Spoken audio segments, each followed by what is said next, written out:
Question ಕೇಳ್ತೀನಿ, answer ಹೇಳ್ತೀಯಾ? ಏ ಬ್ಯಾಡಲ್ಲಿ ಅಪ್ಪ, ನೀನು ಗೊತ್ತಿಲ್ದಿರೋ ಕ್ವಶನ್ಗಳು ಕೇಳ್ತಿ. ಆಮೇಲೆ ಅಪ್ಪ ಇವ್ನ ಸ್ಕೂಲು ನಿನ್ನ ಕಾಲೇಜು ನಿನ್ಗೆ ಎಷ್ಟು ಬರಲ್ಲ ಅಂತೇಳಿ ಬಡಿತಾರೆ. ಬೇಡ ಬಿಡು. Very smart. ಕರೆಕ್ಟ್ ಹೇಳಿದ್ರೆ ಅಪ್ಪ ಕಡೆಯಿಂದ ಒಂದು ಸರ್ಪ್ರೈಸಸ್ ಕೊಡಿಸ್ತೀನಿ. ಅದ್ರಾಗ ಬೇರೆ 3 ಕ್ವಶನ್ ಕೇಳ್ತೀನಿ. ನೀನು ಒಂದು ಆನ್ಸರ್ ಕರೆಕ್ಟ್ ಹೇಳಿದ್ರೆ ನಾನು ಗೆದ್ದಂಗೆ. ಹೌದಾ, ಆಯ್ತು ಕೇಳು. ಆದರೆ ಒಂದು ಕಂಡೀಷನ್, ನೀನು 1 ಕ್ವಶನಿಗೆ 3 ಆನ್ಸರ್ ಫಾಸ್ಟಾಗಿ ಹೇಳ್ಬೇಕು. ನೀನು ಅಂದರೆ ನೀನು ಸೋತಂಗೆ. ಹಾಂ ಸರಿ ಬಿಡು, ಕೇಳು. ಫಸ್ಟ್ ಕ್ವಶನ್, 3 ಸೋಪಿನ ಹೆಸರು ಹೇಳು. ಲಕ್ಸ್. ಅಂದ್ರೆ ನೋಡಿ ಸೋತೆ. ಛೇ. ಈಗ ಸೆಕೆಂಡ್ ಕ್ವಶನ್, 3 ಬಿಸ್ಕೆಟ್ ಪ್ಯಾಕೆಟ್ ಹೆಸರು ಹೇಳು. ಗುಡ್ಡೆ, ಪಾರ್ಲೆಜಿ, ಅಂದ್ರೆ ನಾನು ಮತ್ತೆ ಸೋತೆ. ಈಗ ಫೈನಲ್ ಕ್ವಶನ್, 3 ಬಿಯರ್ ಹೆಸರು ಹೇಳು. ಟ್ಯೂಬರ್, ನಾಗೌಟ್, ಕಿಂಗ್ಫಿಶರ್, ಬಿಡ್ಬೇ ಸರ್. ಎಸ್, 4 ಹೆಸರು ಹೇಳಿ ನೋಡು. ಅಪ್ಪ ನಾನು ಹೇಳಿಲ್ಲ ಅಣ್ಣ ಕುಡಿತಾನಂತ. ಕೊಡ್ರಿ surprise.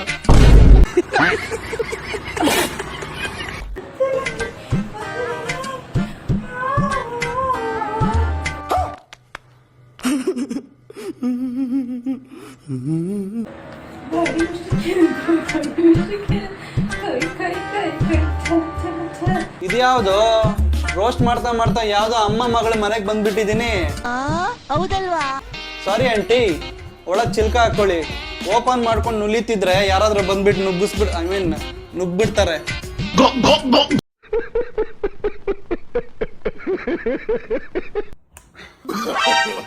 No, no, no, no. No, no, no, no.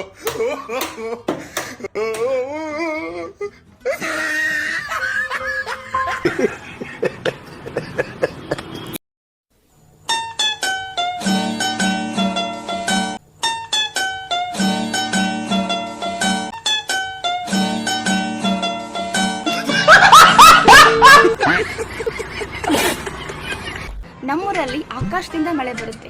ನಿಮ್ಮೂರಲ್ಲಿ ಎಲ್ಲಿಂದ ಮಳೆ ಬರುತ್ತೆ? ಕಾಮೆಂಟ್ ಮಾಡಿ. ನಮ್ಮೂರಲ್ಲಿ ತಿಗ್ದಿಂದ ಮಳೆ ಬರುತ್ತೆ. ನಮ್ಮೂರಲ್ಲಿ ಇದನ್ನ ಮಾವಿನ ಹಣ್ಣು ಅಂತೀವಿ. ನಿಮ್ಮೂರಲ್ಲಿ ಏನಂತೀರಾ? ಕಾಮೆಂಟ್ ಮಾಡಿ. ನಿನ್ ಮಕ್ಕೆ ನಮ್ಮೂರಲ್ಲಿ ಮಾವಿನ ಹಣ್ಣು ಅಂತಾನೆ ಅಂತೀವಿ. ಹೌದಲ್ವಾ?